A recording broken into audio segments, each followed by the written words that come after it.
Sejam bem-vindos ao Chá de Trovão do episódio 16 de 86. Eu sou o Thunder e a República caiu e caiu de uma forma inevitável. Eu sou o Igor e... Quando você olha o macro, a República é o de menos. Ah, com certeza. Aqui é o Maurício e eu estou em dúvida entre falar que trilho de titânio é esse e se não tem corpo não morreu. Até aí é aquele negócio. Se não tem corpo, não morreu ou virou Legion. Porque o que as Legions fizeram com a República, eles estão felizes pra caramba. Porque o que tem de cabecinha lá pra eles usarem como exército, tá de brincadeira, rapaz. Tem muita coisa ali. Tanto que eu achei até engraçado.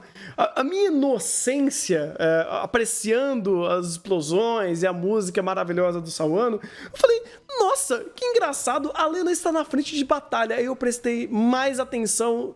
Aí eu falei, opa, peraí, isso daqui não é na frente de batalha. Daqui é o centro de São Magnólia. Eu falei, ops, acho que aconteceu, né? Acho que deu ruim. O inevitável aconteceu. Sim. Literalmente o anime tava gritando na nossa tela, acho que desde a metade da temporada passada, que isso ia acontecer. A gente só não tava com eles em primeiro plano. O cast principal tinha só mudado de país e eles estavam como aparições secundárias. Uhum. Porque daí é aquele negócio, se já mostraram pra gente que ia dar merda, e até fazer um paralelo legal com o... Agora eu acho que eu troquei República com com outro lugar que o Shin tá agora, é o... Meu Deus, República São Magnólia e... Eu esqueci, eu errei. Porque assim, São Magnólia é a República, ou é o... A República dos Albas é República dos Albas. Certo. O outro é Federação? Federação, isso, eu tinha esquecido o nome. Então, olha que legal. A Federação mostrando que eles são mais militarizados, eles são mais preparados, eles treinam soldados, eles têm mais tecnologia e eles já estavam tomando um aperto e um apavoro das Legions. Sim, São Magnólia, só basicamente a equipe da Lena estava fazendo alguma coisa, eventualmente tudo ruir não era nem tão impossível de acontecer e eles meio que mostraram ali como consequência de tudo que a gente já sabia que ia acontecer, né? O fato que a única coisa que importa ali é se a Lena está viva, que provavelmente está, e talvez... malemar, talvez a cientista esteja viva também. Porque o que importa agora é de fato saber que tá sendo tudo destruído, as Legions resolveram pegar e começar a de fato atacar todo mundo, e o processo militar disso acontecer, que é até engraçado que quando começou de fato falando um pouco mais sobre questões militares aqui, eu lembro do e-mail que a gente recebeu um bom tempo atrás sobre questões militares de 86, e agora eu acho que se aplica um pouco mais, de entender como que funciona esse poderio militar, tanto da Federação quanto das próprias Legions, que esse episódio eles nos explicaram, só que eu basicamente só absorvi e entendi que eles estavam falando, olha, tem todas as informações aqui pra explicar que o plano agora é jogar os 86 na frente de batalha, porque não dá pra atacar esse negócio de longe, essa tecnologia é muito mais avançada, eles têm muito mais poder militar que a gente, e a gente precisa dar um jeito nesses canhões na mão, e vai lá 86, vão brincar, porque basicamente esse é o setup do conflito. Agora, as questões que envolvem como os personagens absorveram isso e como isso está sendo criado pela narrativa, aí já é outra história. A estrutura é simples, o como que isso está sendo absorvido, principalmente pelo Shin, que está sendo super interessante aqui dentro. Principalmente porque aqui a gente teve uma abertura que muitas vezes tinham sido colocados assim, entre linhas, ou no subjetivo. Aqui eles foram direto ao ponto e eles literalmente apresentaram todas as outras nações e que todo mundo estava passando pela mesma situação. E eu acho até interessante, porque é aquele ponto. Quando a gente tinha o ponto de vista da República, que não é uma república, eu sempre gosto de ressaltar isso, mas quando a gente tinha esse ponto de vista, a gente colocava, pô, mas estratégia de guerra, mas e questão de geografia, topologia, nada nesse sentido era trabalhado. Até porque e quando a gente olha de fora, e principalmente esses episódios ressaltam isso, eles não trabalhavam, né? Então não faz sentido que a obra não trabalhasse também, porque eles não trabalhavam. Justo. Então eu acho interessante esse tipo de aspecto, porque faz com que a gente tenha o contraste. E você vê a Lena em primeiro plano, trabalhando e tentando fazer aquilo funcionar, e você olha pra Federação, e eu gosto muito como quando ele coloca esses pontos do lado da Federação, o contraste é inerente, porque lá todo mundo trabalha e todo mundo se preocupa, enquanto do lado da República ninguém trabalha, e as próprias montagens de cenas elucidam esse ponto. Eu vejo que tem muito valor tudo isso, porque é aquela coisa, já que você decidiu manter eles vivos, faça um bom uso deles como um recurso da narrativa, e eles estão fazendo, tanto que o quanto que a narrativa cresceu com relação ao próprio contraste, as diferenças de mundo dentro do próprio mundo, em primeiro plano foi, cara, incrível. Inclusive, mesmo com a Petzinha, o episódio 4 e 5, eles foram tão bons que mesmo com a presença dela não teve nenhum aspecto negativo. Até porque aquela coisa, quando ela apareceu, tinha um contexto para o qual ela servia e respeitaram pelo menos o processo de guerra nesse sentido. Então, cara, foi bem mais redondinho do que eu esperava, principalmente depois dos episódios 2 e 3, e o que a gente tinha com relação ao Pet em primeiro plano, um contexto, as reflexões que ele queria puxar, e agora ele conseguiu ir para um outro âmbito, que é um âmbito de guerra, e que faz muito sentido que agora seja trabalhado assim, coisa que não foi na primeira temporada. Eles estão elucidando muito mais esse contexto junto com tudo que tá acontecendo, porque agora a bomba tá estourando. E era uma informação que antes eles elaboravam, mas ficava meio que em segundo plano, porque a trajetória que estava acontecendo dentro dos 86, evoluindo ali dentro desse exército da Federação, ele não era tão relevante, e que bom que não fizeram, porque senão ia ser um monte de texto chato sobre lore militar, e você fala, beleza, isso daqui é descartável, porque o que importa é que os 86 estão no seu arco de treinamento, entre aspas, e subindo de cargo para eventualmente alguma coisa que vai ser importante lá pra frente. Então até esse timing eles tiveram de falar, olha, esse muito texto, vamos colocar num momento que seja condizente com a situação, e que explique, inclusive, o quanto isso evoluiu e qual é o grau de dificuldade que eles estão enfrentando ali, porque as coisas estão ruindo. E pela amplitude dos problemas, isso daí está sendo muito mais bem aproveitado. Isso de forma micro e macro. Micro, até as questões que estão dando ali sobre o Shin ter aquele poder de ouvir as Legions, como eles estão lidando com isso, as escolhas que eles estão tendo que fazer, o porquê dos 86 e quem são as pessoas mais preparadas para lidar com uma situação dessa, até em âmbito de macro, como as Legions estão impactando o mundo, como as outras nações estão lidando, mesmo que brevemente sendo apresentadas,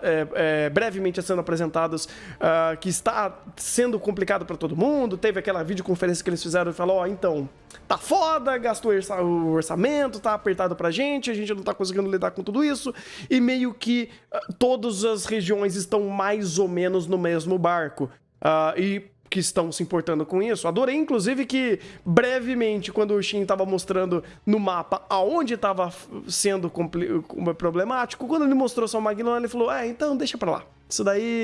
Esse daí já era. Então é bacana como tudo ali meio que já estava sendo entendido, porque os personagens que estão nos cargos mais elevados dentro do exército já tinham esse conhecimento de mundo, eles não estavam ali simplesmente jogando de forma expositiva para quem não entendeu pegar. Não, eles estavam literalmente conversando sobre táticas de guerra, explicando quais eram as situações e quais eram os conhecimentos novos que eles tinham das Legions. Tanto que muito se conversou sobre pontos estratégicos, poderio militar desses canhões de laser e coisas mais segmentadas nesse sentido, deixando alguns detalhes pormenores quanto a âmbito de unidade, tecnologia que eles têm, coisas do tipo, muito mais em segundo plano e muito mais, isso daqui não é importante. O importante é mais as conclusões e o macro que a gente está apresentando aqui para vocês da estratégia e qual vai ser o plano de ataque. Eu acho que o principal de tudo isso era justificar o porquê, né? Porque, querendo ou não, E até um tipo de recurso, assim, que eu acho interessante, mas tem que ter um contexto. Porque aquela coisa, quando você tem meio que uma Death Flag que é colocada em primeiro plano, que não mata nenhum personagem principal, mas que tem um efeito similar a isso, você fala, pô, de onde saiu isso daí? Que é aquela coisa, você tem elementos que façam com que isso faça, com que faça sentido. Que é o que, que foi colocado, que, pô, tá vindo uma grande horda, só que ninguém ouve os 86. Beleza, isso daí foi segmentado no roteiro. Só que o morteiro com 800 quilômetros de distância pra atacar, não. Então esse seria facilmente um aspecto que você fala, pô, de onde foi tirado isso? E esse é um tipo de elemento que geralmente eu criticaria, mas é aquela coisa, como tem contexto, eu não critico. Porque justamente a obra trabalha a perspectiva de que do medo do desconhecido com relação a Legion, porque a Legion ela cresce e se desenvolve de maneira tão fora de controle e fora do conhecimento que eles têm que esse tipo de situação é possível. E justamente você aliar isso com um Legion humanizado, por assim dizer, na sua maneira de agir, mais esse morteiro específico, ele agrega justamente nesse sentido. Pô, eu não sei o que esperar deles, porque diferente do que a gente tá tendo agora, a gente já teve basicamente, mesmo que por poucos momentos, a perspectiva de todo mundo que tá envolvido nessa guerra. Vamos dizer assim, os 4 que estão envolvidos. Menos a Legion. E faz sentido que a gente não tenha isso.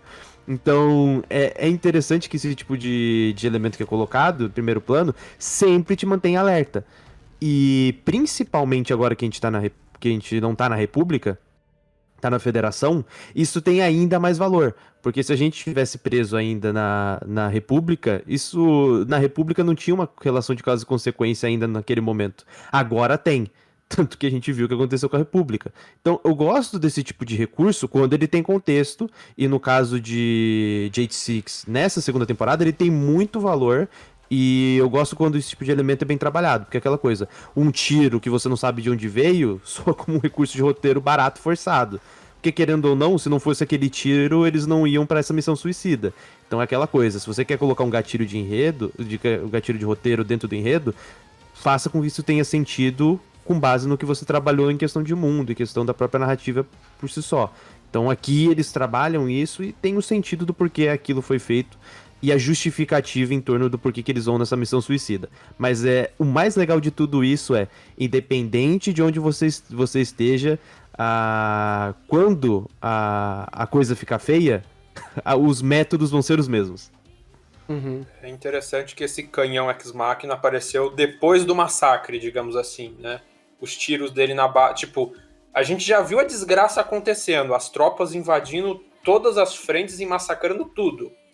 O tiro do canhão aparece no final, tipo, agora a gente vai respirar? Não! Aguenta que o tiro pode vir de quilômetros e quilômetros de distância.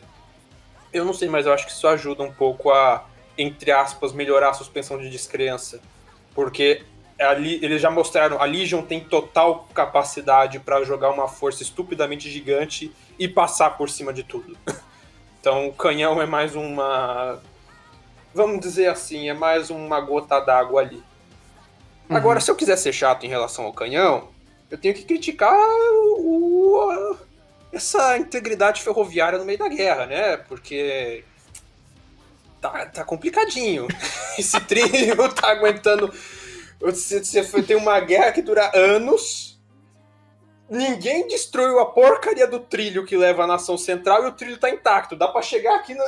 Se eu quiser botar o trem aqui, uma Maria Fumaça no trilho, eu chego lá no meio, lá de novo, e tá tudo bem. O trem vem pra cá. Sem manutenção, sem porcaria nenhuma. Falei, eu entendo a referência. Eu acho que esse tipo de arma, se não me engano, inclusive até alguma referência a algumas armas da Segunda Guerra Mundial. Tem um canhão nazista que é famoso pra caramba, que ele tem essa ideia de ser um canhão montado sob trilhos e tudo mais. E, se eu não me engano, a versão nazista tinha que ser 2 trilhos. Então você tinha que ter via dupla e muito bem alinhada para aquela coisa andar ainda por cima. Então, vamos dizer assim, se eu fosse chato, mas se eu fosse muito chato, eu ainda criticaria isso porque não é a coisa mais fácil no mundo meter um negócio desse. Esse tranqueiro tá dentro de uma estação, qual o pé direito da galha dessa estação pra esse negócio tá estacionado lá dentro? Mas tudo bem, eu entendi o que o 86 quis fazer e o canhão Ex-Machina que ele quis botar e... ok, eu só aceito que esse trilho tá aí ainda. Tô acreditando, sim. Pô, mas é aquele negócio, esse trilho, ele era pra ser utilizado entre as nações, então meio que pessoas usavam isso, né? O exército usava. Mas não tava o Império no meio? Então literalmente isso que eu não era o trilho... O Império resolveu bater em todo mundo. Ele tinha uns trilhos que levavam ele pra todo mundo, porque, pelo que eu entendi do mapinha, o Império no centro e os outros em volta. Sim. E na guerra que o Império tá querendo te ferrar, tu não corta um meio de transporte pro Império chegar até você? Ah. Ok. Isso daí eu meio que peguei por alto. Eu falei, isso daí não é uma informação que tá ali. Tanto que, assim, toda a informação militar de 86, meio que eles respaldam a uma conversa de aquilo existe e aquilo tem essa função. Se ele pode ter aquela função, aí eu já não sei. Porque daí eu vou entrar em alguns aspectos de questionar a própria tecnologia das Legions, vamos dizer assim, ou o potencial que eles têm de amplitude do que eles conseguem fazer. Tanto que a gente até viu um pouco disso quando os próprios 86 caíram pela primeira vez, quando o Shin e a galera tinha sido atacado quando eles já estavam lá na frente de combate, porque começou a aparecer uns robôs humanoide e começou a aparecer uns modelos bizarros ali, você fala, caraca, e aí? Né? A gente não tem muito desse contexto, dessa tecnologia. Então, meio que fazer essa equivalência militar e explicar como é o funcionamento, eu talvez acho que o 86 não tá nem conseguindo chegar ali pra explicar se aquilo tem algum tipo de validade dentro das regras daquele mundo. Ele meio que fala, olha, é assim e segue o jogo. Não, sim, eu quis fazer uma piada meio chata de implicar com ponto de anime, porque se fosse pra ser chato mesmo, era criticar esses robô-aranha que rodas, simplesmente um sistema de esteira poderia ser tão eficiente quanto, não precisava dessas pernocas subindo por aí. Mas eu querendo botar vamos dizer assim, chatice. O robô de Shingeki. Não, pois é. Não, mas isso que é legal, porque, assim, querendo ou não, é uma liberdade criativa pra fazer modelos que definitivamente não são os melhores, mas eles são legais. Gundam nos ensina isso há quantas décadas? 40 décadas? Não sei. Acho que uns 30, 40 anos, por aí. Por aí. Eu chutaria uns 40 anos aí. Então, isso daí é a magia dos animes. 79, olha, quase acertei. Então, querendo ou não, isso daí, quando eu falo, é uma barata de aço que tem uns cabos que faz que nem Shingeki. Eu falo, não, beleza, é da hora. Segue o jogo. E só complementando o The Hunter 7, ele falou que o canhão de 86 faz referência ao Gustave dos nazistas. Uhum. Ele botou o link aí no chat da live. E quem tá vendo a gravação no YouTube tá vendo aí o link aparecendo no chat. Justo. É o link da Wikipedia, é só botar Schauer Gustav. Eu não sei como falar alemão. Eu não sei nem português, cara.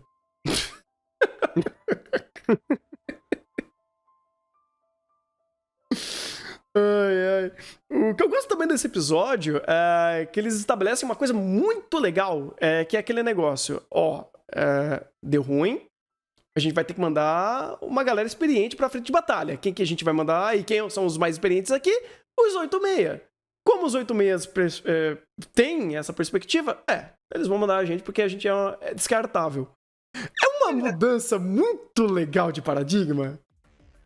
É um pouco mais até, tipo, vocês um pouco mais do que vocês são descartáveis. Também a gente precisa que essa missão dê o mais certo possível. A gente não tem ninguém que conseguiria sobreviver sozinho no meio daquela desgraça. Vocês, sim, vocês conseguiram. Então vocês aqui já não estão dando muito bem certo e vocês são os mais qualificados para essa missão. Maravilha! Tá aí, seu. E mais do que isso, eu gostei do diálogo do carinha falando lá. na federação ninguém é substituível para bem ou para o mal. Eu achei isso sensacional. Porque é aquela coisa, né? Geralmente a gente usa essa frase, ninguém é substituível, para falar, você tem importância, não, vamos dizer assim, é importante que você continue aqui, a gente valoriza você não é substituível. Mas quando ele coloca essa questão pro bem ou pro mal, ele gera uma ambiguidade legal, tipo, ninguém é substituível. Se a gente quiser se livrar de vocês, a gente livra. Não é que nem a República, que o, entre aspas, problema dos 86 era complicado, muita gente para mandar de uma vez e matar todo mundo e acabar com esse estorvo desses caras muito loucos aí com esses poder psíquico. São só 5, 7 pessoas ali que, bem, se a gente precisar se livrar de vocês é facinho, ninguém vai substituir vocês. É até um pouco além, cara, porque assim, o que a República fazia era só xenofobia. Sim. Tipo, não tinha nenhum outro bom motivo pra fazer o que eles faziam com os 86, tanto que qualquer um que eles quisessem colocar como 86, eles eram colocados como 86. Se eu não me engano, alguém da família da Anju era Alba. Eu não sei se eram os pais. Eles, se eu não me engano, eles chegaram a falar alguma coisa sobre. Então, assim, até quem é desertor, ou que eles querem colocar como 86, eles vão colocar ali. E ali era muito mais maniqueísta, vamos dizer assim, e mais preto no branco, vamos dizer assim. Aqui não, tipo, ele de fato dá funções e até qualifica quem são essas pessoas e quais são as suas funções. Eles estão ali por mérito e também por um outro ponto que gera também essa dificuldade de lidar com esses caras que estão subindo no ranking militar e eles não são dali, eles são 86 e tem toda uma questão complicada de lidar com essas pessoas que eles escolheram dar essa chance, só que eles estão começando a fazer muito barulho, tanto que temos o Shin agora trazendo mais uma informação pro exército que ele tem esse poder psíquico. E é legal como meio que deixa... Do meio desse mar de Death Flag, tem mais um. Vocês podem ir e ganhar. Mas se vocês voltarem, vocês não vão aposentar. Vocês vão pra faca. Vocês podem ir pra mesa de... Vocês podem ir pra mesa de secação. Vocês têm um poderzinho... Você tem um poderzinho interessante aqui. Os 4 a gente não sabe ainda. Mas o Shin provavelmente vai ser muito bem... Muito bem... rastreado, analisado. Exatamente, se ele voltar vivo. Mas aquela aí... coisa, né? Também depende do que você precisa usar. É um Deus Ex Machina que você fica. A gente não sabe se tem outro trunfo por aí. A gente gasta pra entender ou a gente continua usando até morrer e depois a gente tenta entender? Exato. É legal porque, de fato, eles deixam esse ponto cinza. Eles não falaram, olha, a gente é malvado, buahaha. Mas também ninguém é santo ali. Eles querem ser funcionais. Qual é a função deles naquela situação? Eles são a elite, eles são os mais preparados para essa situação. E também são os mais descartáveis, porque ninguém vai sentir falta caso eles sumam. Então meio que as coisas vão se encaixando ali, não pelo âmbito, muito moral, ou ficar fazendo juízo de valor. É mais por, de fato, olha, tá pegando fogo tudo, a gente precisa de alguém pra resolver isso daí. Vocês são muito bem, casa útil com agradável, vamos dizer assim. É que dentro desse ponto, eu acho meio simplório colocar dessa maneira, porque a República e a Federação são tão distintos que até a própria estrutura política é distinta.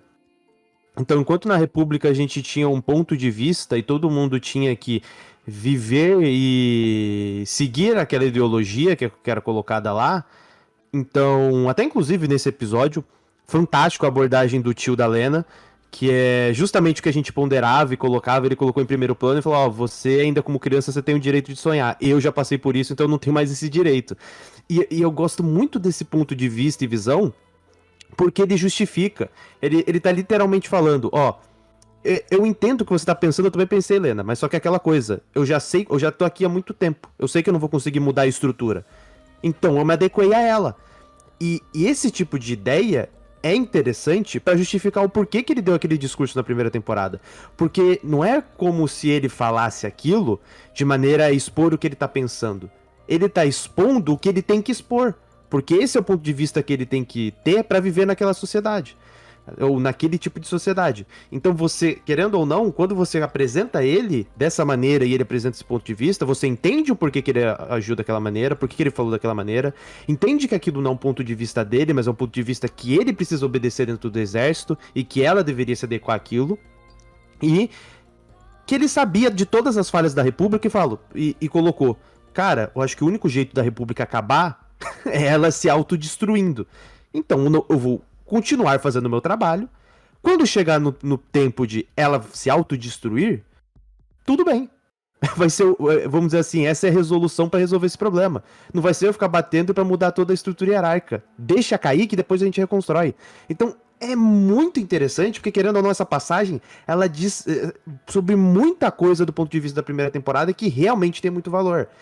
E dentro desse aspecto, quando você vai pra federação, é completamente diferente, porque na federação você tem diferentes pontos de vista, e esses pontos de vista que faz com que essas abordagens que são colocadas principalmente em torno dos 86 tenha valor, porque enquanto o personagem fala, não, você não tem que ir pro campo de guerra, outro personagem tá pensando, não, eu tenho que usar esse poder que ele tem e vou mandar ele pro campo de guerra.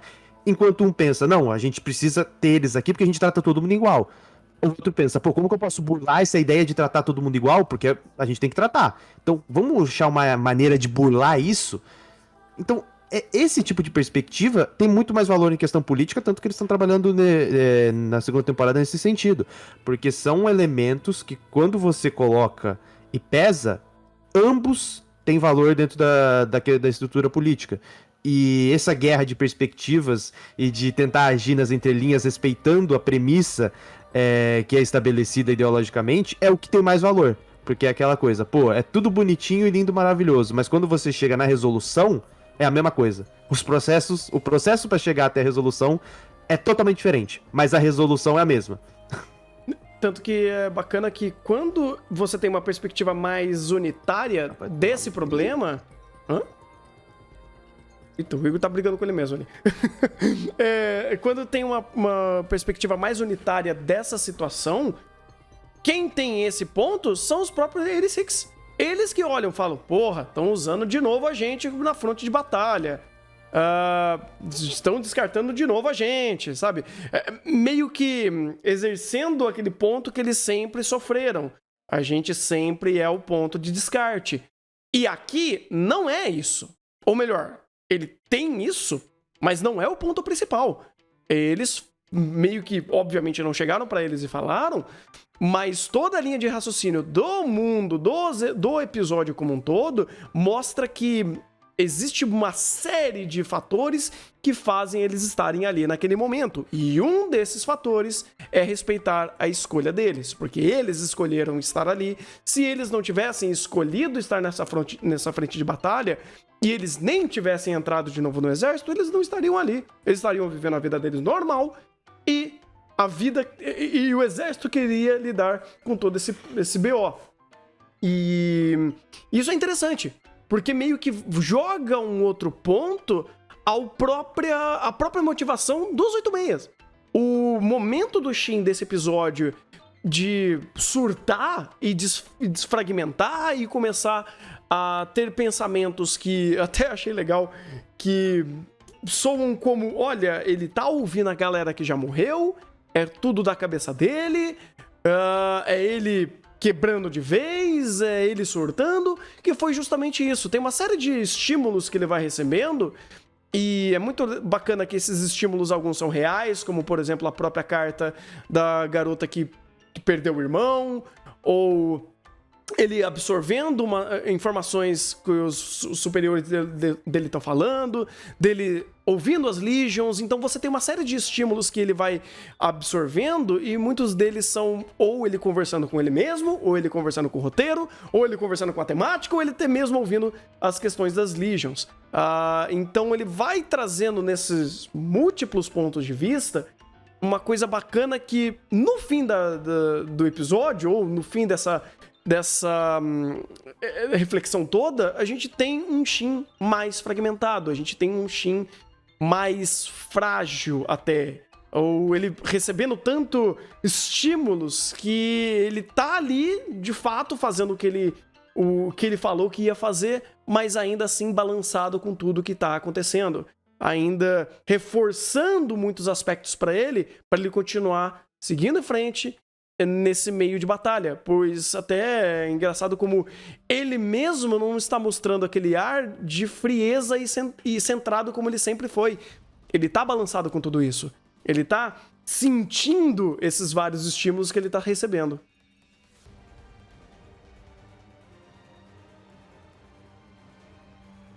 E o Igor tá puto com o Juliano. Tadinho do Juliano. Deixa ele jogar mal, cara.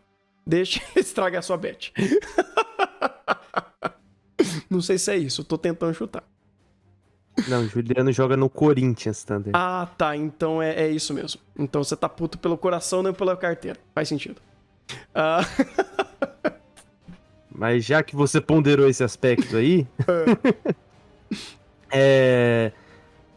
Tem um elemento que realmente eu vou para um outro âmbito, que aí a gente já pode até falar nesse sentido, porque um episódio foi adiado. Então a gente já tem a questão de problema de produção. Só que eu achei estranho, principalmente o episódio 17, que inclusive, Tânia, você colocou aí na live só 16, né? 16 e 17. Deus. É 16 e 17? São os dois? Isso. Puta vida, perdão, gente, perdão. Nossa senhora. Mas beleza. Minha cabeça tá que nem a do Shin, rapaz. Mas Perdão. Eu achei de fato estranho, porque nesse episódio em específico a gente teve uns betweens, principalmente da face do Shin, que, pelo amor de Deus, eu bugava. Ele tá completamente bugado. O character design dele inconsistente, você tá sendo apelido. Você tá dando um apelido. Porém, entretanto, todavia, muitas das cenas de ação, ou nem necessariamente de ação, mas com montagens mais específicas, como, por exemplo, quando ele vai e o general, o comandante, fala pra ele, não, você vai nessa missão suicida, passa a missão pra ele. Aí, enquanto tá tendo todo aquele diálogo de justificativa da comandante dele, falando, não tem que fazer isso, não sei o quê.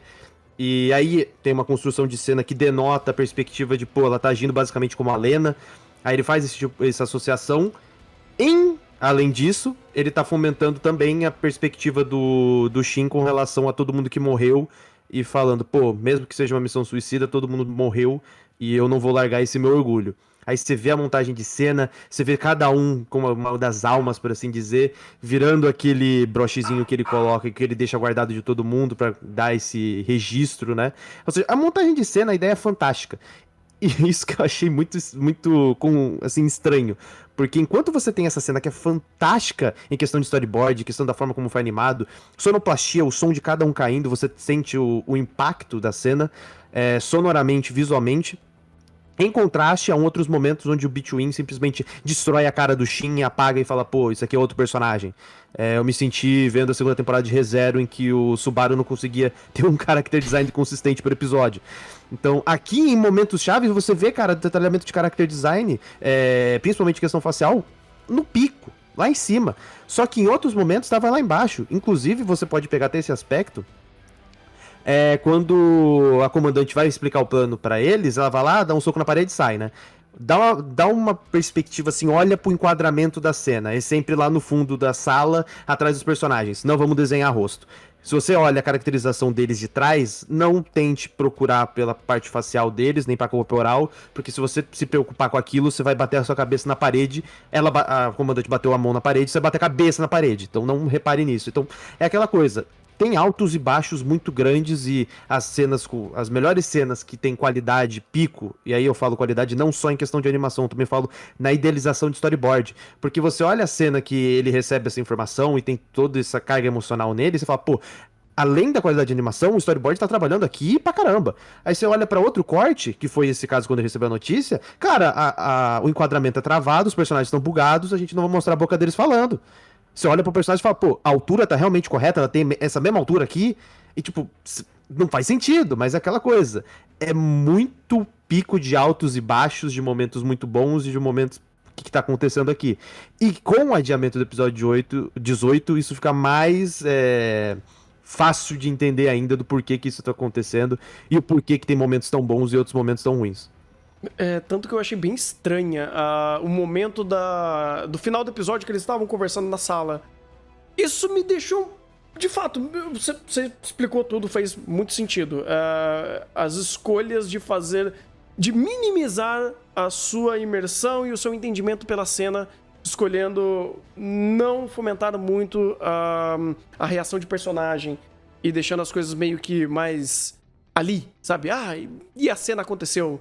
Você não entendeu, tipo, não dá pra entender ou pegar o máximo do sentimento do personagem, pegando aquelas informações, digerindo elas e como eles vão reagir, já que 86 tem um storyboard incrível. Tanto que essas passagens do Shin com o lance das medalhinhas foi maravilhoso.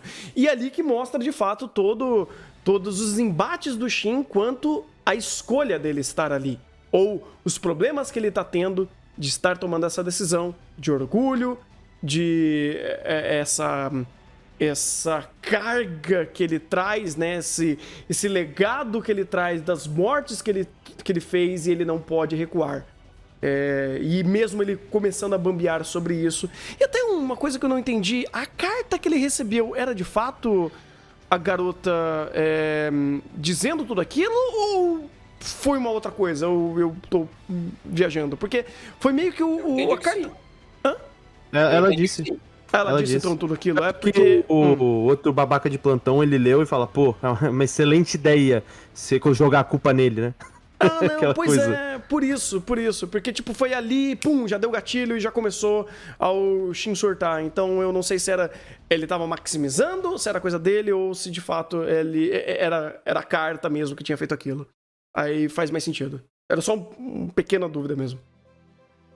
E desculpa de novo por ter esquecido que tinha o episódio 16. Eu pensei, juro pra vocês que eu pensei que a gente tinha falado 16. Tanto que, como você falou com o lance da Lena e o tio, eu não tinha pescado no episódio. Eu falei, mas peraí, isso não aconteceu no episódio passado, mas aí tinha sido falado no episódio passado e eu não passei nele.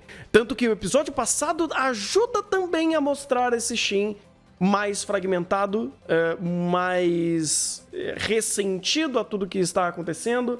E usando esse aspecto emocional de se jogar no meio da luta, sendo mais imprudente, mostrando que a própria luta está afetando ele. E até o Pat fez por milagre, obrigado, né? Um bom momento da utilização dela falando, então, você tá diferente para que o que você tá fazendo é basicamente o que o meu soldado, né? O que o meu cavaleiro fez, então, seja menos. Então, é bacana tudo isso. É um personagem que antes era muito inflexível. O Shin mesmo, ele era aquele estereótipo de personagem duro, maciço, que era muito eficiente. Ele tinha um trabalho e por mais dores que ele sentia, ele seguia em frente. E agora tá mostrando que ele sangra. Literalmente. Então, é bacana ver esse novo Shin que está sendo apresentado, que isso também impacta na dificuldade e nas múltiplas situações que estão sendo geradas por esses novos conflitos que estão trazendo a 86.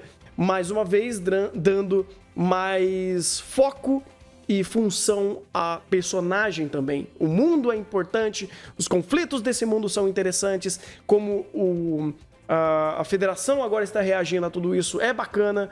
O entendimento disso tudo é interessante, porque agora a 86 voltou a expandir o leque para os acontecimentos de Legion e de mundo, mas não esquecendo personagens que eles estão vivos aqui dentro da obra. E, inclusive, a gente até colocou a questão do storyboard, mas tem outro elemento que, cara, é fantástico o nível de detalhamento em cena. A forma como a direção... Eu não vou nem falar de... Se eu for citar os elementos, fica complicado, porque é muita coisa. Quando o Shin sai do robô gigante. E tem o reflexo dele na água enquanto tá chovendo. E esse nível de detalhe. O esqueleto sem cabeça, o Shinigami sem a cabeça, pô, se você não ter a cabeça dentro de 886, é um contexto diferente do que em qualquer outra obra. A construção simbólica já tá feita. Uhum. E tem um detalhe que eu acho que foi no final do episódio 17, que foi quando mostra a Lena sendo atacada e a Lena defendendo. E tem um take que eu acho fantástico. Porque tem todo um diálogo que é construído, fomentando a ideia de que, pô, Lena, não faça isso. Não coloque os 86 pra defender, porque se para eles defenderem a nossa nação, eles vão ter que ir pra um determinado local específico. E esse local não entra 86. Ela vai lá, dá o diálogo no jutsu dela, convence o titio, segue em frente. Beleza. Só que tem um contexto específico, porque é basicamente os 86 defendendo o último fronte de defesa da República antes de realmente entrar na cidade deles. Que é o Brasil Anime Café lembrou, é o portão do Distrito 1. Aí são 85 distritos. Tem 2 pontos nesse sentido. Primeiro, questão do diálogo que ela fomenta, de que não, a gente precisa usar os 86 para defender a gente. E eu gosto do tio porque eu concordo com ele. Soa um tanto hipócrita você literalmente escravizar eles para quando estourar a merda, eles defenderem a gente no meio dessa situação. E o tio, ele tem um ponto de vista que eu concordo com ele. E mesmo ele tendo esse ponto de vista, ele continua fazendo sentido com a primeira temporada, pela forma como ele falou. Ó, essa guerra é nossa. A gente escravizou eles, usou eles como fronte. E agora que a bomba estourou, a gente vai colocar todo mundo pra se matar pela gente? Faz sentido isso? Ela tem todo um discurso pra falar, não, faz sentido usar os 86 pra se sacrificar pra República não cair. Por quê? Porque a gente fornece recurso, né? Energia e comida. Água. Desculpa, Lena. Você tá muito mais próximo do ideal que você odeia do que seu próprio tio, tá? O senso de humanidade, a forma como a Lena se transformou e transforma todo o ponto de vista da argumentação pra defender essa tese que ela tem de, não, a gente é igual, mas só que não pode ser necessariamente igual. A gente precisa ter um recurso lógico nesse sentido pra convencer quem tá acima da hierarquia. Ela evoluiu isso a um ponto tão grande, mas tão grande, que ela argumenta que não, a gente pode sacrificar os 86 pra proteger a gente porque eles dependem da gente, porque a gente que cede energia e água e comida. Esse é o nível que a Lena chegou. E quando você olha pra cena e você contrasta com a primeira temporada, você fala, pô, a Lena tá muito mais próxima do ideal que ela odeia do que o próprio tio. Porque ela fala esse nível de atrocidade, cara, é um negócio assim, fora do comum. E eu gosto como ela normaliza, porque é aquela coisa, ela não é a garotinha inocente da primeira temporada. E isso é péssimo. Porque ela chegou num ponto onde ela saiu de um extremo e foi pra outro. E ela simplesmente pulou de bang jump de um extremo pra outro. Efeito bola. Isso, exatamente. E isso evoca o ponto do enquadramento que até o anime, eu gosto desse detalhe, eles repetem 2 vezes o mesmo enquadramento. Que é quando tá entrando a Legion no Distrito 1, pelo portão principal, dá um enquadramento, tem tipo um lugarzinho assim, aí tá escrito ali em cima, onde deveria ser, por exemplo, o nome da loja e tal, como se fosse um banner, ali tá escrito 86 Stay Away. E a construção de cena corta a Lena e os 86 defendendo o portão principal. E esse enquadramento é mostrado 2 vezes, antes de mostrar a Lena e depois de mostrar a Lena. Antes de dar merda.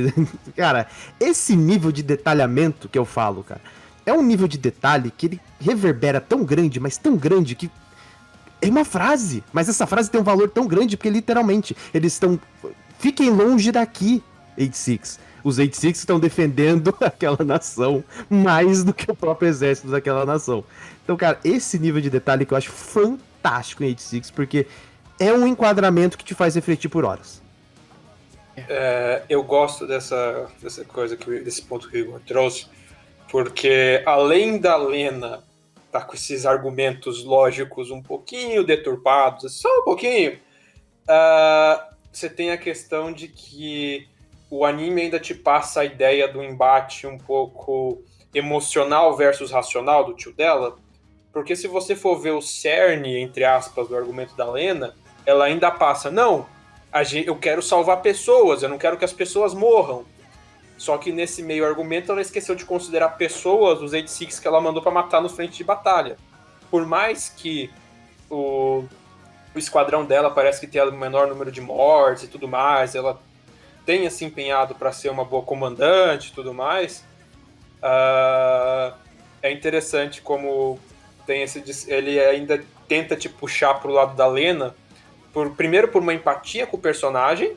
Então a gente conhece ela, a gente viu ela e o anime faz esse entre aspas, maniqueísmo dela se esforçando para ser alguma coisa ali e do outro, o resto do exército sendo um bando incompetente. Mas além disso ela puxa um pouco desse argumento de não, a gente tem que salvar o país.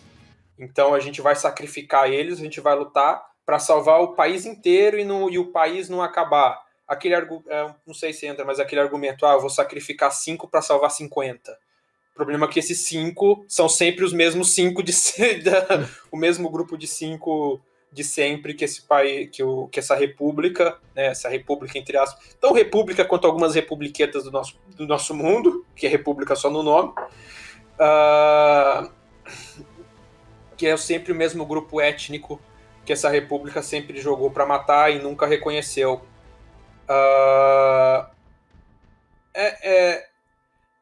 É interessante e ao mesmo tempo, sei lá, me remete um pouco àquele argumento de tipo, eu ainda sei que já vem trabalhando isso desde da primeira temporada, é aquela coisa, a Lena ainda não tem experiência do campo de batalha, parece?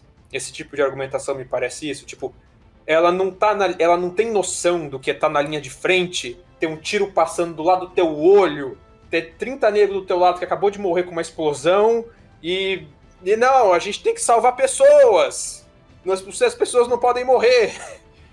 E essa visão idealista dela ainda persiste. Eu não sei se vocês falaram da guinada dela.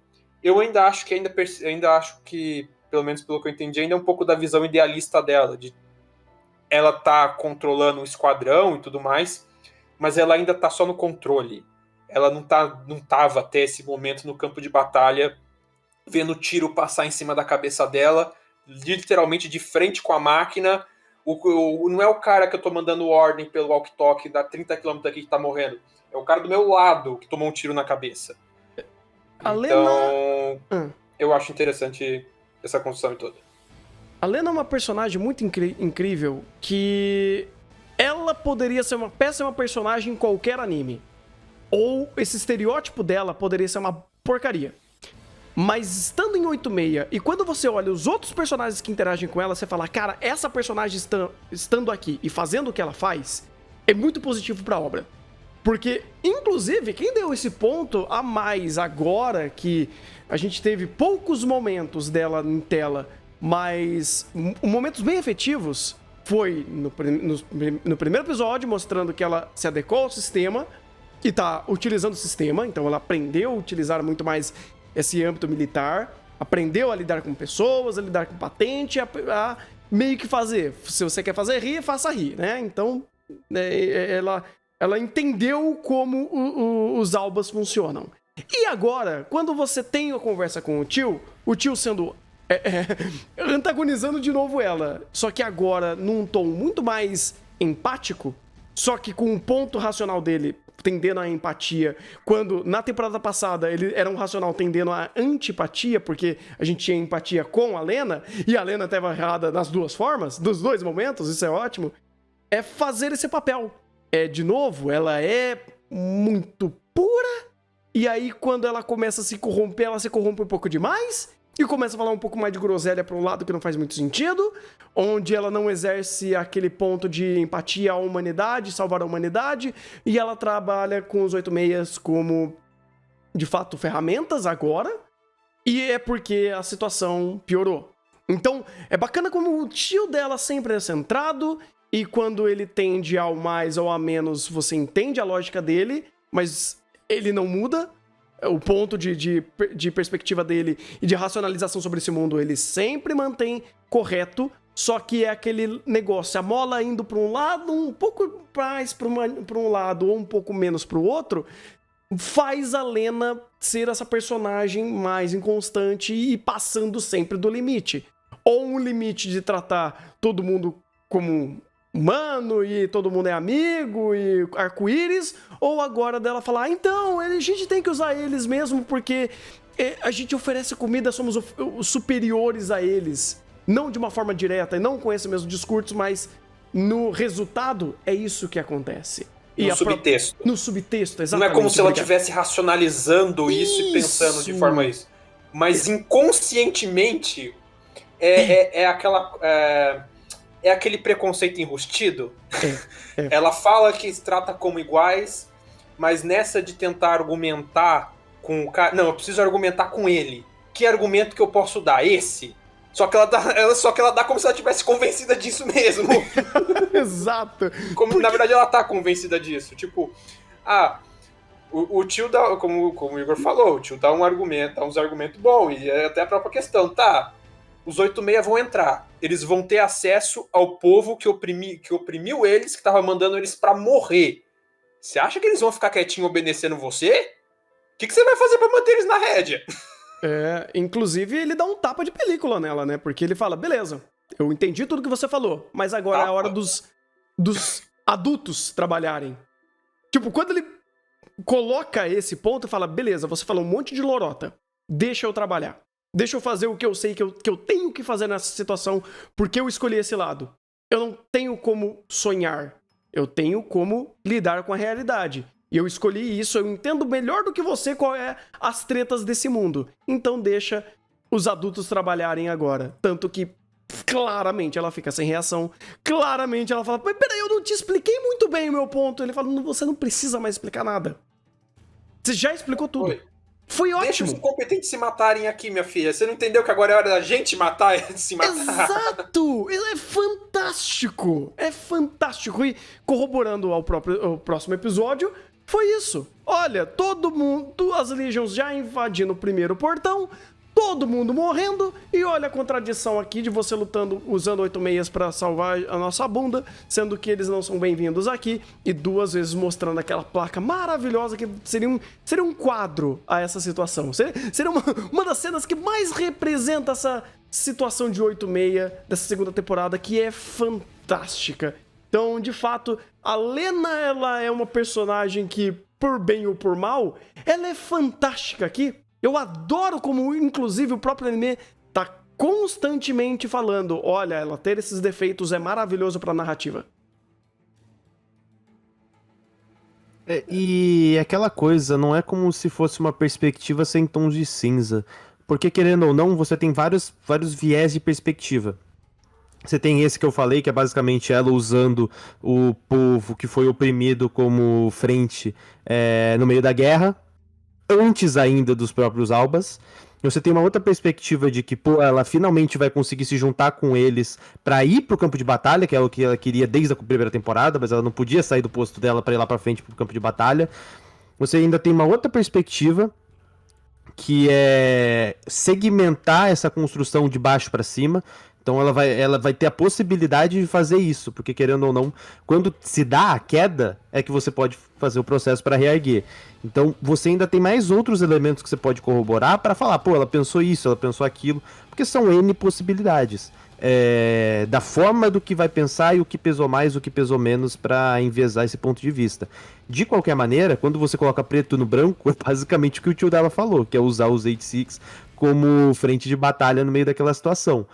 E é interessante porque ela construiu uma empatia, porque ela fomentou a ideia de que existe algum mínimo de conexão entre os Albas e os 86, porque ela fomentou essa empatia. Então quando ela chega no final e fala, eu vou chamar todo mundo e todo mundo vai vir junto comigo, e ter a perspectiva que todo mundo vai aceitar, todos os 86 vão aceitar, é algo que ela fomentou. Porque se ela não tivesse fomentado isso durante todo o período da primeira temporada, e principalmente em alguns trechos da segunda, quando ela aparecia, essa possibilidade não ia existir. Então é aquela coisa, eu entendo que ela pense assim, porque ela fomentou aquilo. E dentro da perspectiva dela, fica até difícil colocar adjetivo pra perspectiva dela. Eu acho que a perspectiva dela é o melhor adjetivo que eu posso colocar. Porque dentro dessa perspectiva que ela tem é funcional. Que tipo, pô, ajudei eles, agora eles vão me ajudar. E enquanto isso, enquanto ela apresenta esse tipo de ponto de vista pra ela mesma, quando ela precisa explicar racionalmente pra alguém que tá fora desse viés de ponto de vista, ela vem com uma explicação lógica de não, a gente cede energia, a gente cede alimento, água, então eles precisam ajudar a gente, então eles também dependem da gente. Então é aquela coisa, também é uma construção de ponto de vista de, pô, o que eu coloco processos ou justificativas racionais justamente para esconder que todas as minhas justificativas são emocionais e não racionais. Então é um sinal de amadurecimento da personagem, mas aquela coisa, o interior dela, a perspectiva dela ainda é completamente inocente quando você pega quando você pega o cerne das ideias dela. E isso dá até um tom de é muito mais uma desculpinha para falar, uma desculpinha racional para justificar todo o viés emocional que ela tem. Isso é muito importante porque, querendo ou não, a gente precisa de viés emocional dentro de H6, porque é uma personagem que consegue fazer isso bem, principalmente dentro da República totalmente destroçada. Pois é, tem um ponto até legal que o Cristiano colocou aqui no chat, que eu não vou usar o mesmo exemplo dele, mas é pra pensar por que ela é boa nesse contexto, porque ela pode errar, só que as consequências do erro dela ou dos vieses dela não vai quebrar roteiro. Muito pelo contrário, vai ser cobrado pelo mundo. Porque quando... Olha como é diferente quando você tem um personagem com defeitos de uma narrativa que sabe usar e uma narrativa que não sabe usar. Quando o personagem tem defeitos, o mundo não se metamorfa ao bel prazer desse personagem. Quando ele erra, ele vai ser cobrado. Quando ele traz uma escolha, existe consequência. E é o que a Lena faz. Ela erra, ela enviesa, ela mostra imaturidade, e quando ela acerta em um ponto, ela erra em outro, ou quando ela tem que dar alguma conclusão, você vê que a conclusão dela é esburacada e o mundo cobra ela de alguma forma. Quem é o mundo nessa situação é o tio dela. O tio dela não é o ser perfeito, não é o roteiro, mas ele mostra um ponto de segurança e de entendimento nessa situação que é muito mais condizente e respeita muito mais o mundo do que o que ela tá fazendo. Isso a gente viu várias vezes na primeira temporada, inclusive numa série de conversas que ela teve com o tio dela, que representa o mundo, que representa, entre aspas, as regras de roteiro. Então quando você vê ela errando e o mundo não se metamorfando aos erros dela, é ótimo, é fantástico. E faz esses erros criarem perspectivas, tons de entendimento e até empatia. Querendo ou não, isso daí ajuda a ser utilizado pelas funções pelas várias funções que ela tem aqui. Então, isso é bom, isso é realmente bom quando uma narrativa sabe fazer isso. Então, regrinha de ouro, quando o personagem erra, o mundo não tem que se metamorfar pelo erro desse personagem. Ele tem que cobrar esse erro dele. E, bem, temos mais alguma coisa pra falar desses dois episódios? Que eu, de novo, desculpa, eu tinha esquecido do episódio 16. Eu tenho só um comentário. Eu não sei se o 86 vai fazer isso, não sei se é uma coisa boa ou ruim, mas, de novo, 86 fazendo esse fechamento, esse suspense, situação de quase 99,9% do personagem, tá todo mundo morto. E a gente viu na transição da primeira para a segunda temporada que, bem, as pessoas não morrem se não aparecer o corpo delas esfarelado ou sem a cabeça no chão. Estatelado, no caso. Então eu fiquei meio curioso de como que essa... Basicamente eu queria comentar, um fanficar, entre aspas, que eu fiquei curioso de como vai ser essa perspectiva futura. Porque mesmo que essa segunda temporada tenha se focado boa parte do tempo de tela na Federação, a gente ainda tinha alguns tempinhos de tela da República. Agora que a República caiu, eu tô com a ligeira impressão de que isso daqui vai virar uma carta na manga para quando o Shin e companhia estiverem numa desgraça, numa situação completamente ferrada, brotar um exército ambulante ali. Eu tô com a ligeira impressão de que isso pode acontecer. Isso não é tão impossível, mas eu não acho que esse recurso vai ser, usado de forma gratuita assim. Pelo menos o 86 nunca mostrou que faz isso.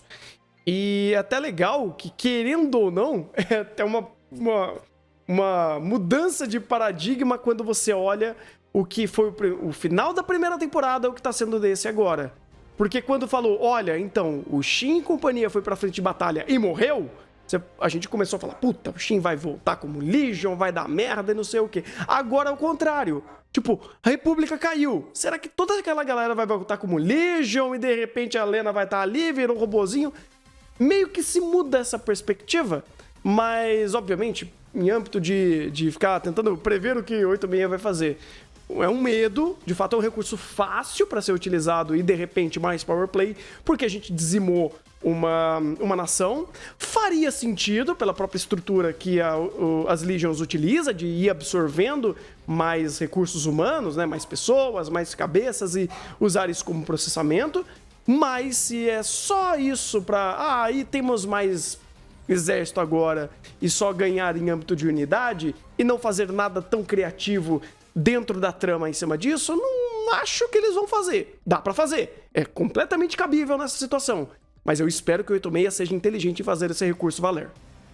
Não, é que isso veio na cabeça basicamente... vocês vão numa missão suicida, 0% de... pro Shin e companhia, vocês vão numa missão suicida, 0% de chance de sobrevivência e a gente não vai ter como dar reforço. A outra nação ali que acabou de ser destruída sumiu do mapa. O exército deles sumiu, ninguém sabe onde eles estão. Simplesmente meu tio que o Teco ligou os pontos e eu falei, eu espero que isso não aconteça. Basicamente, eu só queria jogar isso aqui na roda porque é uma coisa que veio na cabeça, desculpa estar comendo tempo, mas... não sei. Bateu essa preocupação. Não, é uma boa preocupação, porque é aquele negócio. O 86, ele pode fazer a coisa fácil. Ele sempre pôde, desde a primeira temporada, fazer a coisa fácil. E nem sei... tipo, eu não sei quais foram as coisas fáceis que ele fez que não trouxe algum valor da fórmula narrativa sendo utilizada, por mais que seja fácil, ela ainda tenha um valor de ser usada. Ou, sei lá, deixar os 5 vivo, os 586 vivo, que eles fizeram no começo dessa temporada, foi meio que a saída fácil, ou a saída empática. Mas o que eles trouxeram de resultado por conta disso é gigante. Jogar só um Diablo Ex Machina ali e mais exército pra matar todo mundo que já tava quase morto, é bobo. Não, sim. Só fanficagem aqui. Não, sim. É aquele medinho que fica.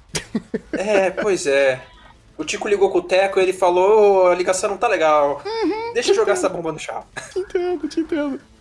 Inclusive, é aquele negócio, né? Quando essas bombas aparecem, a gente fica com medo de... olha, não vai estragar agora, né? Por favor, chega de decepção na nossa vida. Então é isso. Uhum. É isso.